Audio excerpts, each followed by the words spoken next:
এই বছরে প্রথম কাঁঠাল খেলাম, কি দিয়ে খেলাম সেটাই আজকে আপনাদের সাথে শেয়ার করব। হ্যালো এভরিওয়ান, আসসালামু আলাইকুম। সবার কি অবস্থা, কেমন আছেন? মৌ এন্ড মোয়াজ পেজে সবাইকে স্বাগতম জানাচ্ছি। চলে আসলাম আপনাদের মাঝে নতুন আবার একটি ভিডিও নিয়ে। তো সবাই আমার ভিডিওটি দেখতে থাকবেন। এই বছরের প্রথম কাঁঠাল খাচ্ছি, তো কাঁঠাল খেতে আমার খুব বেশি পছন্দ না, তারপর আজকে খাচ্ছি। মানে হঠাৎ করে নতুন অবস্থায় খেতে ভালোই লাগে। তবে হ্যাঁ, খাজা কাঁঠাল খেতে কিন্তু আমার খুবই ভালো লাগে। খুব বেশি খাই না, তারপর আজ তো নিজের কাঁঠাল খাওয়া দেখে আমি নিজেই অবাক হয়ে গেছি।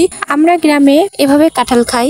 কাঁঠালটাকে প্রথমে আমরা এভাবে কচু পাতা দিয়ে আটাগুলো পরিষ্কার করে নিয়ে তারপর প্লেটে উঠায় নিয়ে, যে যেভাবে কেউ পান্তা দিয়ে খায়, কেউ এমনিতেই খায়, কেউ রস করে খায়, আবার কেউ চালের গুঁড়া দিয়ে খায়। আজকে আমরা খাবো চালের গুঁড়া দিয়ে মাখা। কাঁঠালটা খুব বেশি বড় ছিল না, এর ভিতরের রগুলো অনেক ছোট ছোট ছিল, তবে পরিমাণটা খুব বেশি কম ছিল না, ভালোই ছিল।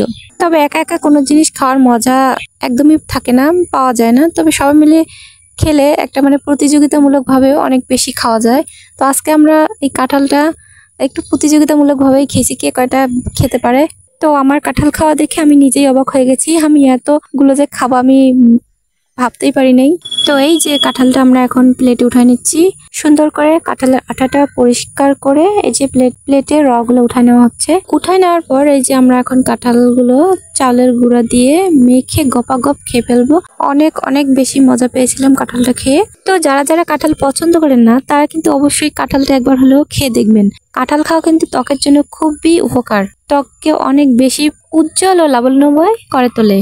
আর কাঁঠাল খেয়ে যারা হজম করতে পারেন তাদের কথা আর কি বলবো। তবে আজকের এই কাঁঠাল খাওয়াটা দেখে ছোটবেলার কথাও মনে পড়ে গেল। ছোটবেলায় এভাবে কাঁঠাল চালের গুঁড়া দিয়ে মেখে খেতাম। তারপর আমার দাদু ছিল, দাদু পান্তা দিয়ে খেত। তো দাদুর কথা বেশি মনে পড়ে গেল এই কাঁঠাল খাওয়া দেখে। আমার কিন্তু এই কাঁঠাল বিচির ভর্তা খেতে অনেক বেশি ভালো লাগে।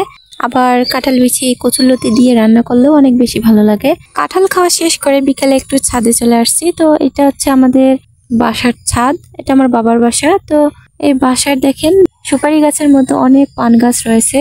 তো সেইটা একটু আমি ভিডিও করে নিলাম।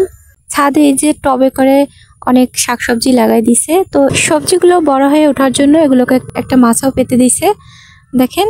তো আমার এই ছাদে আসলে কিন্তু ভালোই লাগে, মনটা একটু ফুরফুরে লাগে। বিকেলবেলা একটু ছাদে আসি।